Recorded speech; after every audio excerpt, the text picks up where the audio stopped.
আসসালামু আলাইকুম ওয়া রাহমাতুল্লাহ। হৃদয় ইসলাম চ্যানেলের ভিডিওতে আপনাদের স্বাগতম।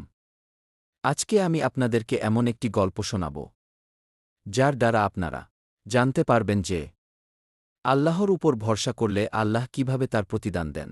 গল্পের শিরোনাম আল্লাহর প্রতি ভরসা। এক গ্রামে এক বৃদ্ধ কৃষক বাস করতেন। তিনি ছিলেন খুবই আল্লাহভীরু। সারাদিন মাঠে কাজ করতেন আর সারাক্ষণ আলহামদুলিল্লাহ বলতেন।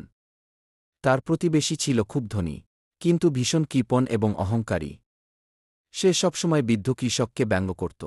একদিন খুব তীব্র খরা দেখা দিল। সব মাঠের ফসল শুকিয়ে নষ্ট হয়ে গেল। গ্রামের মানুষ খুব দুশ্চিন্তায় পড়ে গেল। ধনী প্রতিবেশী তার জমাকৃত প্রচুর ফসল আর ধনের ওপর ভরসা করে কোনো চিন্তাই করল না। কিন্তু বৃদ্ধ কৃষক তার ছোট্ট জমিতে যেটুকু ফসল হয়েছিল তাও শুকিয়ে যাওয়ার উপক্রম দেখেও হাসিমুখে বললেন, আল্লাহ যা করেন ভালোর জন্যই করেন। কি পরদিন সকালে ধনী প্রতিবেশীর ঘরে চুরি হল এবং শত্রুতা করে তার সব ফসল ও সম্পদ আগুন দিয়ে পুড়িয়ে দেওয়া হল। সে সর্বস্বান্ত হয়ে গেল। এদিকে বৃদ্ধ কৃষকের জমির এক কোণে হঠাৎ মাটির নিচ থেকে একটি পানির ঝরনা বেরিয়ে এল, যা তার শুকিয়ে যাওয়া ফসলকে আবার সজীব করে তুলল। ধনী প্রতিবেশী কাঁদতে কাঁদতে বৃদ্ধের কাছে এসে বলল, আমি আমার সম্পদের ওপর অহংকার করেছিলাম, আর আল্লাহ আমাকে নিঃস্ব করে দিলেন।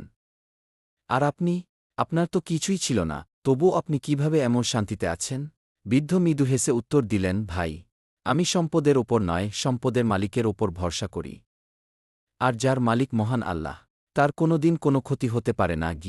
গল্পের শিক্ষা, আমাদের জীবনের সব পরিস্থিতিতে আল্লাহর ওপর পূর্ণ বিশ্বাস ও সন্তুষ্টি বজায় রাখা উচিত। বিপদ এলে ধৈর্য ধরতে হয় এবং সুসময়ে কৃতজ্ঞ থাকতে হয়। আল্লাহ তাআলা আমাদের সকলকে তার ওপর ভরসা রাখার তৌফিক দান করুক, আমিন।